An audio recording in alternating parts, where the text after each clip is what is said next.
नमस्कार दोस्तों, welcome to study up point. आज हम पढ़ेंगे 10 अगस्त 2026 की कुछ महत्वपूर्ण करंट अफेयर जो आने वाली प्रतियोगी परीक्षाओं के लिए बेहद महत्वपूर्ण है। चलिए तो शुरू करते हैं। पहला प्रश्न है, कोरिया मास्टर्स बैडमिंटन सुपर 300 का खिताब जीतने वाली पहली भारतीय खिलाड़ी कौन बनी है? इसका सही उत्तर है अस्मिता चिन्ना।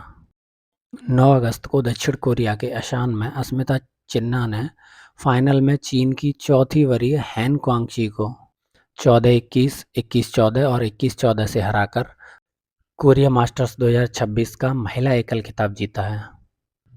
यह उनके करियर का पहला BWF वर्ल्ड टूर खिताब है। 26 वर्षीय बाएं हाथ की खिलाड़ी असम से हैं और विश्व रैंकिंग में 50वें स्थान पर हैं। ये सुपर 300 या उससे बड़ा BWF खिताब जीतने वाली पांचवी भारतीय महिला हैं। इससे पहले साइना नेहवाल, PV सिंधु, देविका सहवाग और तानवी शर्मा सुपर 300 प्लस खिताब जीत चुकी हैं। अगला प्रश्न है, विश्व एथलेटिक्स अंडर 20 चैंपियंस 2026 में आशीष यादव ने पुरुषों की भाला फेंक प्रतियोगिता में कौन सा पदक जीता है? इसका सही उत्तर है रजत पदक। 8 अगस्त को यूजीन, अमेरिका में 19 वर्षीय आशीष यादव ने तीसरे प्रयास में 74.09 मीटर भाला फेंककर रजत पदक जीता। स्वर्ण पदक दक्षिण अफ्रीका के जैन हार्दिक हेमन्स ने जीता। आशीष ठीक एक दशक पहले नीरज चोपड़ा के बाद अंडर 20 विश्व चैंपियन में भाला फेंक पदक जीतने वाले दूसरे भारतीय पुरुष बने हैं।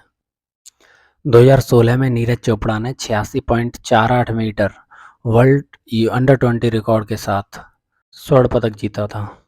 अगला प्रश्न है, संत कबीर हथकरघा पुरस्कार 2026 में उड़ीसा के किस बुनकर को विचित्र खादी साड़ी के लिए सम्मानित किया गया है? इसका सही उत्तर है राम मेहर।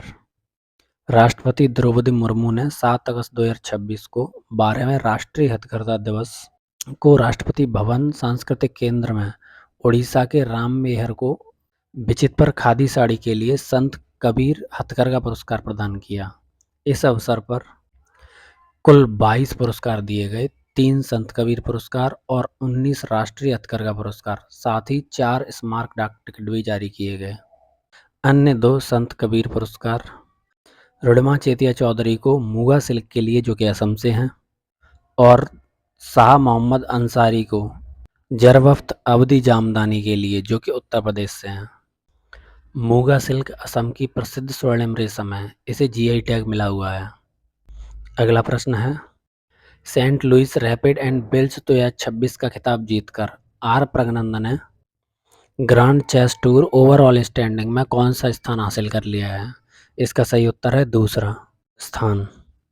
प्रज्ञानंद ने 23.5 अंकों के साथ कैरियर का पहला रैपिड एंड विल्स खिताब पक्का किया है। दूसरे स्थान पर सिंद्रुप 22 अंक के साथ रहे। आर प्रज्ञानंद जून 2026 में नॉर्वे चेस टाइटल भी जीत चुके हैं। इस जीत से उन्हें $50,000 और 13 GCT अंक मिले हैं। ओवरऑल स्टैंडिंग में वे फेबियानो करुणा के बाद दूसरे स्थान पर हैं। तमिलनाडु के CM C जोसेफ विजय ने 50 लाख रुपए नगद पुरस्कार घोषित किया है।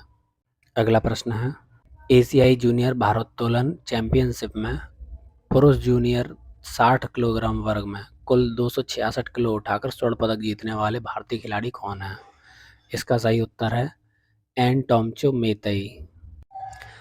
8 अगस्त को उज्बेकिस्तान के ताशकंद में एन टोम्चो मेतई ने 116 किलोग्राम स्नैच और 150 किलोग्राम क्लीन एंड जर्क मिलाकर कुल 266 किलोग्राम के साथ पुरुष जूनियर 60 किलोग्राम वर्ग में स्वर्ण जीता है। साथ ही भारतीय गरुनाइडू सेनापति ने 265 किलोग्राम के साथ रजत पदक जीता। दोनों में मात्र 1 किलोग्राम का अंतर था। अगला प्रश्न है, PM मोदी ने IIT दिल्ली के 57वें दीक्षांत समारोह में AI सुपर कंप्यूटिंग सुविधा परम प्राज्ञ का उद्घाटन किस कैंपस में किया? इसका सही उत्तर है सोनीपत कैंपस। अगला प्रश्न है, प्रवर्तन निदेशालय ED के निदेशक राहुल नवीन का कार्यकाल किस तिथि तक बढ़ा दिया गया है? इसका सही उत्तर है 13 अगस्त 2027 तक। ED की स्थापना 1956 में हुई थी। इसका मुख्यालय नई दिल्ली में है। ईडी वित्त मंत्रालय के रेवेन्यू विभाग के अधीन कार्य करता है। पीएमएलए, एफईएमए और आर्थिक कानून की एनफोर्समेंट ईडी के पास होती है। अगला प्रश्न है, 6 अगस्त 2026 से परिवर्तित कानून के तहत 40 सदनीय गोवा विधानसभा में अनुसूचित जाति एसटी के लिए कितनी सीटें आरक्षित हो गई हैं? इसका सही उत्तर है 4 सीटें। Readjustment of representation of scheduled tribes in assembly constituency of state of Goa act 2025 विधि मंत्रालय की गजट अधिसूचना से 6 अगस्त 2026 को परिवर्तित हुआ है।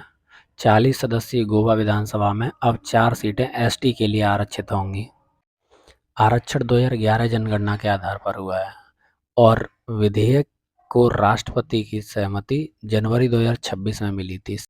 गोवा के सीएम प्रमोद सावंत हैं।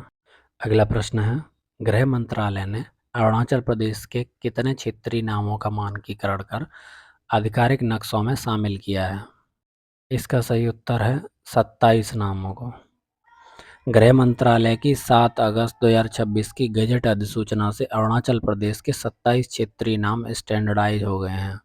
अब सर्वे ऑफ इंडिया के आधिकारिक नक्शों में यही नाम शामिल होंगे।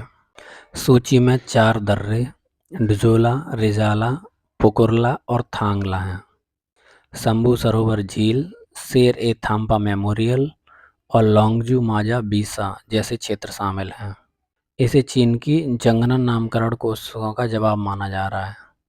चीन ने 2017 में 6 नाम, 21 में 15 नाम और 2023 में 11 नामों की सूची जारी की थी। भारत ने इन्हें खारिज कर दिया है।